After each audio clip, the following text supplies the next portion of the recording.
The Tournament of Power begins. After many videos of build-up, we are finally here. For this episode, we are going to see the clash between Universe 7 against the team of Universe 9. We are going to see more of the new abilities and newfound power from our protagonists, but also discover that Team 9 are not slush either, putting some respect to their universe. Before starting, remember to check the previous videos to at least get some context regarding the current standing of Team 7. Also, I would love to show the fights in a more dynamic way, like actual animation, but I don't really have the skills to do such a thing, even though I would love to. So these videos are basically the best I could realistically do to make the fights more engaging, so hopefully you understand my shortcomings. But with that being said, thank you for watching and I hope you enjoy it. The tournament begins. All members of Team 7 know their roles. As the strongest fighters, Goku and Vegeta take the lead, charging directly toward Universe 9's team. Goku's goal is clear: to face the trio of danger. Since they are the closest opponents, it makes sense for him to settle the score with them right away.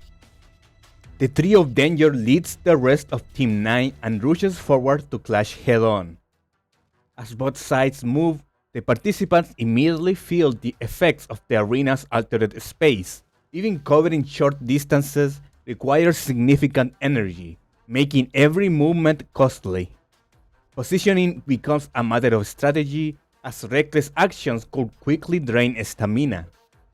At the front, the trio of danger collides with Goku and Vegeta, while the rest of Team 9 engage the other Universe 7 fighters.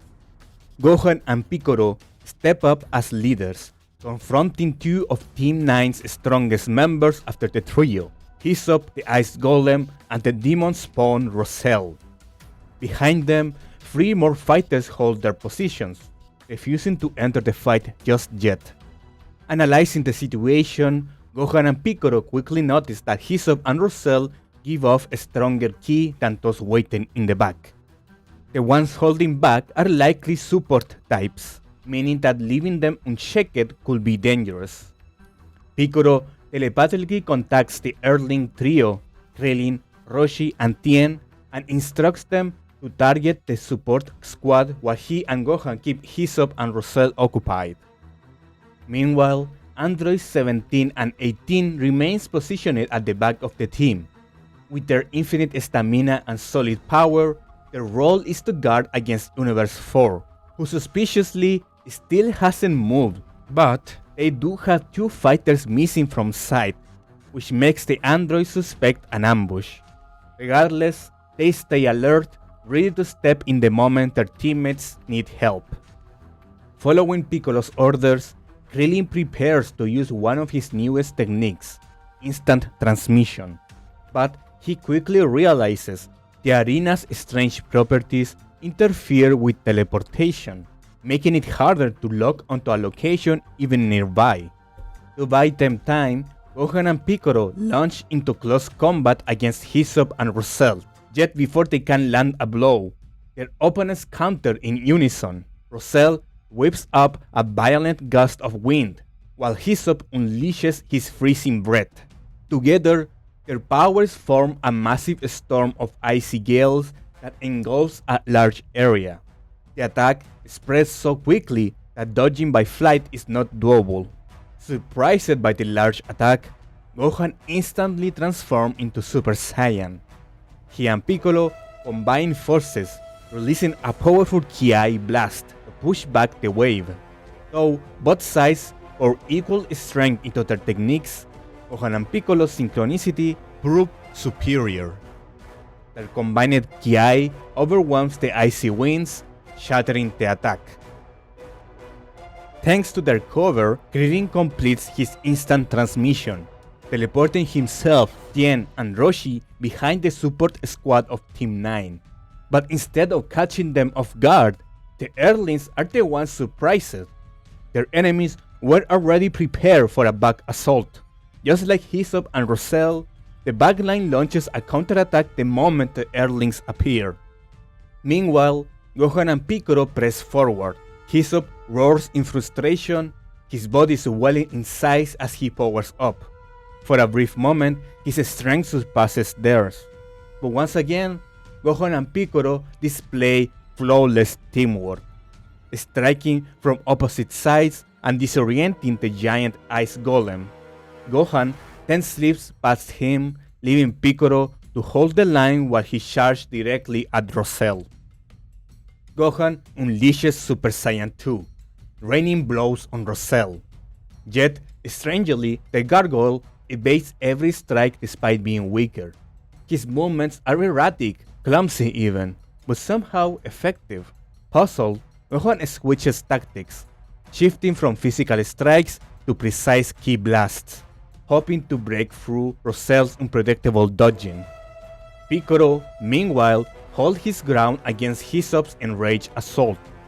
The golem is smashed down with massive arms, then fires volleys of ice shards, while Piccolo calmly counters with energy blasts, reading his opponent like an open book. On the other side, the Earthlings are ambushed by Oregano, who fires a barrage of sticky webs. Even when Krillin, Roshi, and Tien dodge, Oregano redirects his webs, successfully restraining them.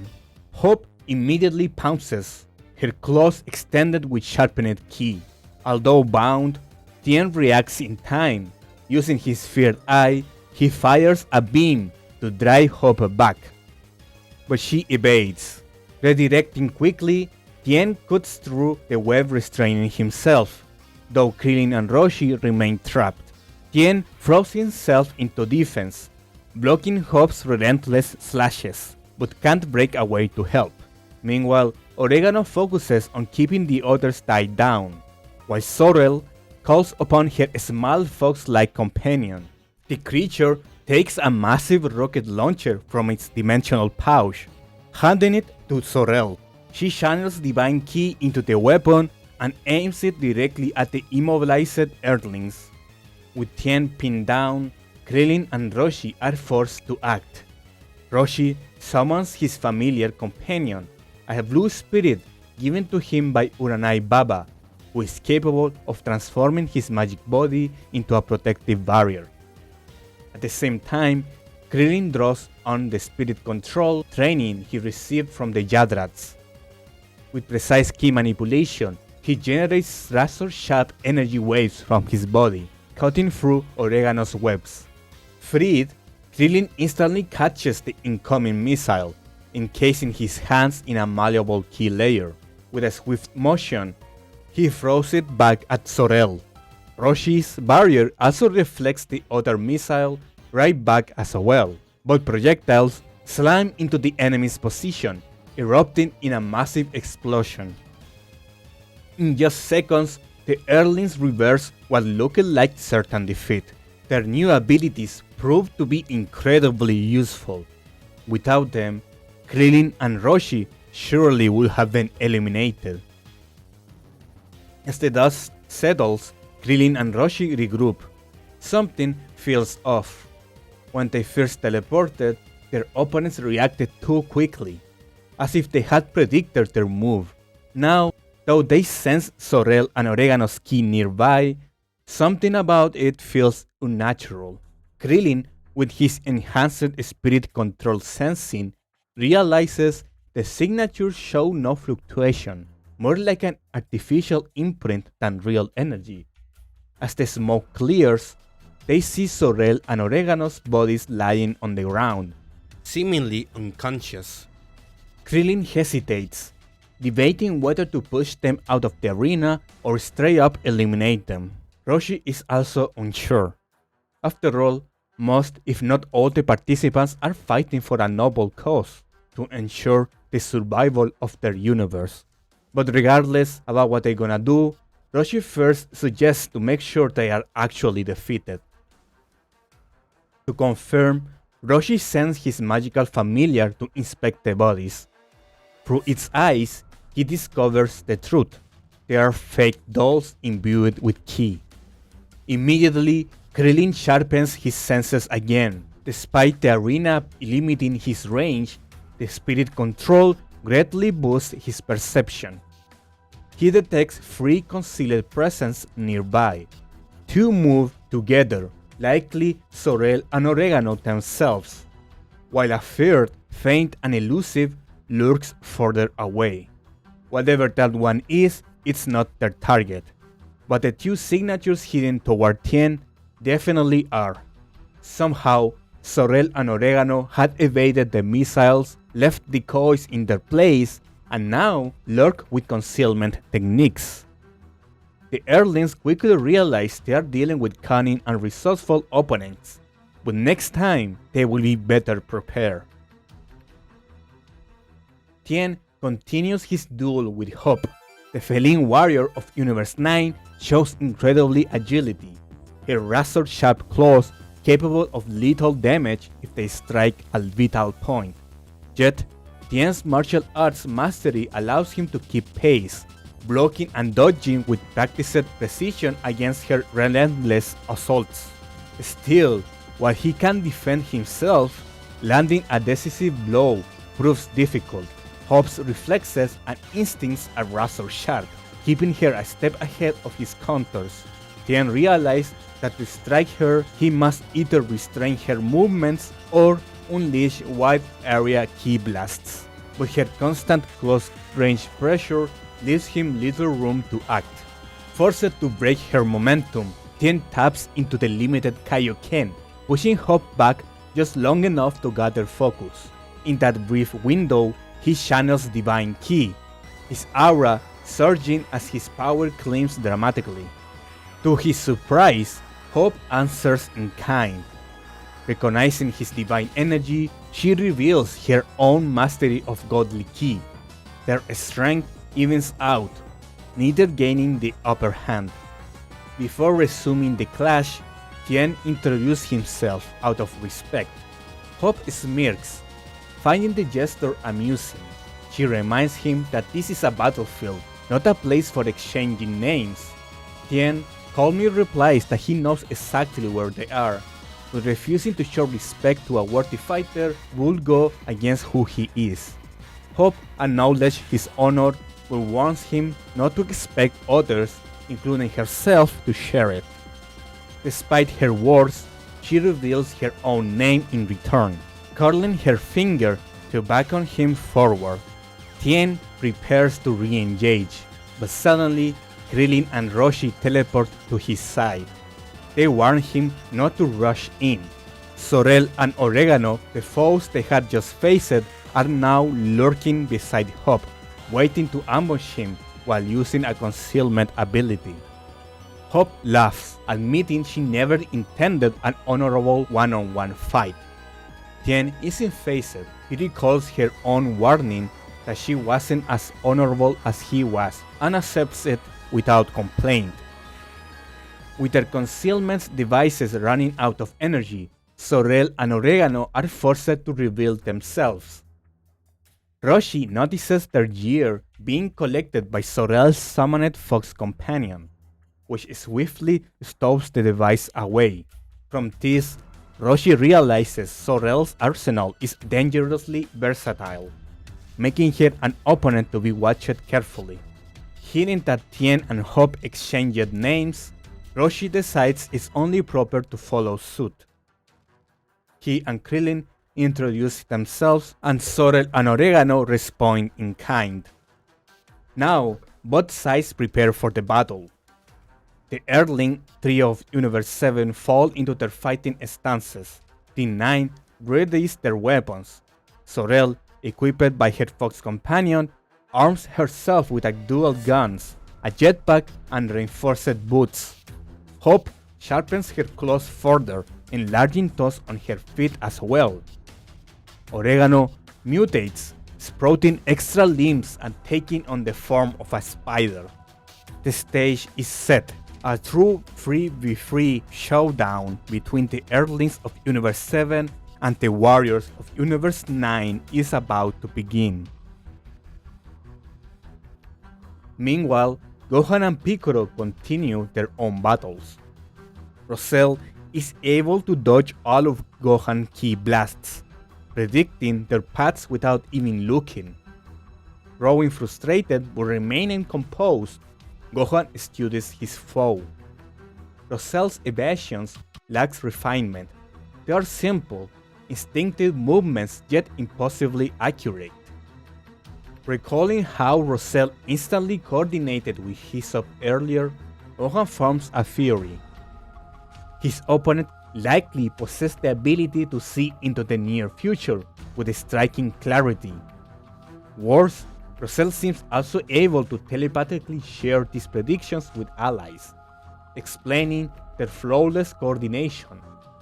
If that's really true, then separating Rosel from Hisopp was the right decision.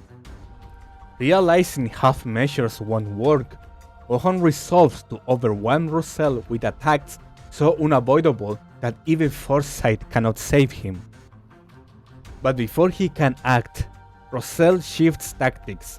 From a distance, his middle red eye glows, releasing a magic beam. Caught off guard, Gohan blocks with his arm, preventing being attacked in a vital spot. But the spell begins to petrify his right arm, while spreading even more. Thanks to surpassing the power of the magic spell, Gohan managed to stop the spreading, but now his right arm is useless. He could try to revert his arm back to normal by simply overpowering the remaining effects with raw energy, but that would be highly inefficient. Instead, asking for Piccolo to fix it is a better alternative. Gohan watches Rosel retreat toward Hisopp. Knowing he can't prevent the regrouping, he makes a quick decision. He will fight them together alongside Piccolo. Now, with a clearer understanding of Rosel's abilities, they will have a better chance. He immediately flies to rejoin his mentor. Meanwhile, Piccolo continues his clash with Hisopp. The Namekian has been dominating the skill exchange, dodging and countering the Ice Golem's straightforward attacks. But Hisopp shifts strategy. Surging with Divine Ki, planting himself firmly on the ground, he releases massive waves of freezing energy. Piccolo responds in kind, enveloping himself in a godly ki barrier to withstand the blizzard. Hisopp pours everything into his offense, consuming enormous energy in the process. The battle shifts from technique to raw endurance. Taken to the air, Piccolo evades massive ice pillars and identifies an opening. Hisopp must remain stationary to sustain his attacks. The Namekian had the perfect attack for this situation, his special beam cannon. While constantly moving and using a protective barrier to weaken the ice attacks, Piccolo begins charging up his own decisive attack. After seeing his opponent charging a massive amount of energy in his fingers, Hisopp changes tactics again, unleashing a barrage of countless ice spikes. They are weaker individually than the ice pillars but much faster, forcing Piccolo onto the defensive. His barrier protects him, but maintaining it while charging the special beam cannon will drain his energy too rapidly. Piccolo makes a calculated choice. By dropping his defensive barrier, he diverts all of that energy into his fingertips, drastically accelerating the cannon's charge. Ice spikes pierce his arms, legs, and torso, but his focus remains unbroken. At last, the technique is ready. Piccolo fires, the beam slicing through Hisopp with unstoppable force. The shockwave shatters the incoming storm, and the blast drills a hole straight through the ice golem's body, toppling him. As shards of ice collapse around him, Piccolo descends. His wounds are already regenerating. He commends Hisopp's resilience. The golem rolls defiantly. is still unwilling to yield. Respectfully, Piccolo prepares a light grenade to finish the fight. He apologizes, explaining that as Earth Guardian, he cannot show mercy in this tournament. But before he can release it, a surge of magic paralyzes his body. Roselle comes to the rescue, using a spell to immobilize him while he was unaware of his presence. While Piccolo struggles against an enchantment, Hyssop shows that he's also capable of healing his body as well, although at a slower pace. Realizing the fight is not over yet, Piccolo powers up once again, neutralizing the effects of the magic spell with it. Using so much of his strength for the first fight already is not something the Namekian or really any participant wants to do so early.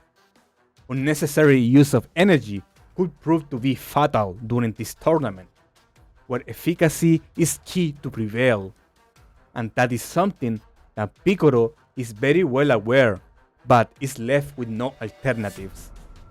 Hyssop, fully restored, rises again, his aura surging with cold fury. The temperature plummets as his power spikes, forcing Piccolo to retreat a step. Roselle finally arrives at the scene, and Gohan follows up shortly after.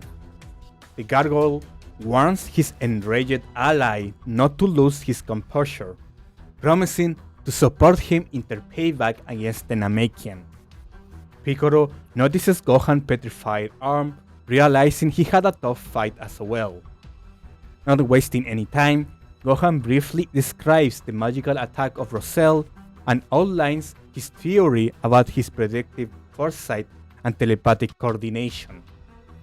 Piccolo nods, understanding that Roselle was able to paralyze him by using magic moments ago. It is very likely that Gohan's suspicions are correct. Without hesitation, Piccolo uses his own mystical abilities to transmute Gohan's stunned arm back to flesh. Gohan thanks him and stretches, ready for round 2. Roselle taunts his opponents by saying they got lucky before when they were able to separate him from Hyssop, but now they won't have the chance, promising to demonstrate the full extent of his abilities. Gohan counters with confidence. He's already seen through Roselle's tricks and declares that foresight is no substitute for true skill and experience. Roselle shows admiration to his opponent while being slightly nervous, realizing his abilities has been exposed. He wants Hyssop to prepare. Together, they vow to crush Universe 7. The battle between Gohan and Piccolo versus Roselle and Hyssop is about to reach its decisive stage. The Trio of Danger makes their move directly against the science of Team 7. Confident in showing off their superiority as a unit, Goku asks Bergamo if he's sure he doesn't want a proper one-on-one rematch instead of relying on his brothers right away. Bergamo is amused by the suggestion. He admits that, under different circumstances, he would prefer a duel, but this is no time to risk losing just because of pride. Survival is all that matters here. Besides, he promised Goku that he would reveal the Trio of Danger's true power in this tournament. Goku accepts this answer and prepares his fighting stance, telling Bergamo and his brothers that he will gladly take on all three. But Vegeta steps in, declaring that he will fight alongside Goku. Disappointed, Goku mutters that he wanted to finally try that against the trio. But Vegeta cuts him off. He tells Goku to be patient and save it as a last resort. The wolves are strong enough that they can't afford to take risks, so he will fight alongside him. After some convincing, Goku agrees. Bergamo interrupts, asking if they're finally done wasting time. Vegeta dismisses him and quickly asks Goku to explain their opponent's abilities. But before he can, the Trio of Danger launches their attack. The Saiyans immediately transform into Super Saiyans to keep up with their speed. Bergamo and Basil charge straight at Goku and Vegeta, while Lavender circles behind, attacking from their blind spot. The three brothers keep constant pressure with coordinated strikes, moving around them to avoid counter-attacks. Their ability to conceal their presence forces Goku and Vegeta to rely more on their sight and hearing. At first, the wolf's synchronization prevents the Saiyans from landing clean counters, but as the fight goes on, Goku and Vegeta gradually adapt, their experience and instincts kicking in.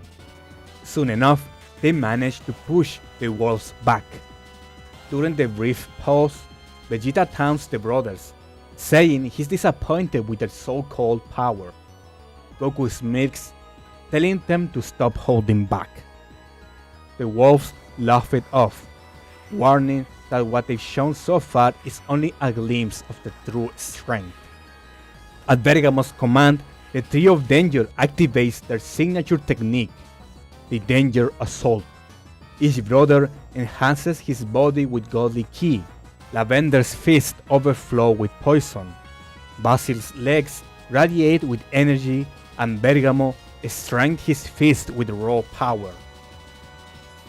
Goku quickly explains their abilities to Vegeta, and the two Saiyans stand back to counter the wolf's surround tactics. Both power up into Super Saiyan God, ready to continue the fight. The trio strikes again. Basil and Bergamo rush towards the Saiyans, while Lavender hangs back. But just as Goku and Vegeta brace to block, the brothers suddenly switch positions by teleporting. The surprise maneuver lets Lavender punch Goku in the stomach, although the Saiyan was already using a ki barrier to protect against the poison, while Bergamo lands a heavy blow on Vegeta's face. From there, the trio overwhelms them with relentless switching attacks. The Saiyans manage to block most strikes, but they are slowly being worn down. Realizing that fighting together against the trio's coordination isn't working, Goku grabs Vegeta and uses instant transmission to escape into the air. The wolves pause in confusion, giving Vegeta a chance to fire a Big Bang attack at Lavender. But before it hits, Lavender switches places with Bergamo, who tanks it with his defensive barrier. Though they couldn't capitalize on the attack, the Saiyans at least bought themselves breathing room. Vegeta growls that letting the wolves fight together was a mistake. They need to split them up. Goku agrees, but he proposed another option: use their new learned techniques. After a moment of thought, Vegeta smirks. If the trio is this dangerous, then it's time to reveal their newly learned powers. Meanwhile, the wolves recover their stamina. Their technique is powerful but highly draining, and they know they must resume their assault before the Saiyans figure out a counter. Just as they prepare to charge again, they see as another member of Team 7, Android 17, arrives to back up his teammates. He explains that he saw them struggling and came to help, but he knows Goku and Vegeta won't accept direct interference. Instead, he offers to intervene only if necessary. Goku accepts, while Vegeta uses the moment to ask about 18 and Universe 4 movements. 17 says that Universe 4 are more likely conserving their energy, waiting to strike in the perfect moment, and 18 went to assist Frieza, who was handling two opponents alone. The Saiyans are surprised but intrigued by this revelation. After their opponents close their distance once again, the Tree of Danger mocks the Saiyans for struggling, but Goku responds that it will be him and Vegeta, not 17, who ultimately defeats them. Both Saiyans power up, transforming into Super Saiyan Blue. Then Goku closes his eyes to focus, while Vegeta continues to taunt the wolves, declaring that they are not the only ones with powerful techniques. While this battle intensifies, elsewhere, Frieza is intercepted by Universe 9's Comfrey and Chapil. Arrogant as ever, Frieza mocks them, claiming he was planning to eliminate their pathetic team from behind. But seeing them coming to him instead, it makes it more fun to slaughter them. Chapil is amused at the arrogance of Frieza, declaring he will enjoy tearing him down. His teammate Comfrey feels insulted, telling the Emperor of Team 7 he had no idea about their strength to even say such a thing. But Frieza responds back, smirking with full confidence, saying he doesn't need to know how strong they really are because he's superior to everyone already. After such declarations, Shapir had more than enough of hearing this asshole, and he immediately charges in against Frieza, but he effortlessly dodges his attacks. The Steel Dragon proceeds attacking with his lethal claws, but Frieza continues dodging all of his attacks with ease, not even having the need to use his arms. The Emperor finally counterattacks with powerful kicks, pushing back Chapil. Now Comfrey joined the fight, but he is repelled as easily as his teammate. Frieza continues to mock his opponents, laughing at their weakness, but his enemies don't appear too upset. Chapil challenges him to keep mocking them. That will just make their victory much more sweeter. Frieza is amused and understands that they are just feeding on his arrogance. That way, he leaves his guard down so that when they finally use their full strength, they can surprise him. The Emperor had no interest in playing games. Instead, he tries to go straight to the kill. By pointing his finger towards his opponents, Frieza began firing countless of death beams. Comfrey and Chapil can dodge in time, directly receiving the barrage of attacks. The Team 9 members expected to continue to stall their opponent by taking advantage of his ego, but clearly they underestimated the Emperor of Universe 7.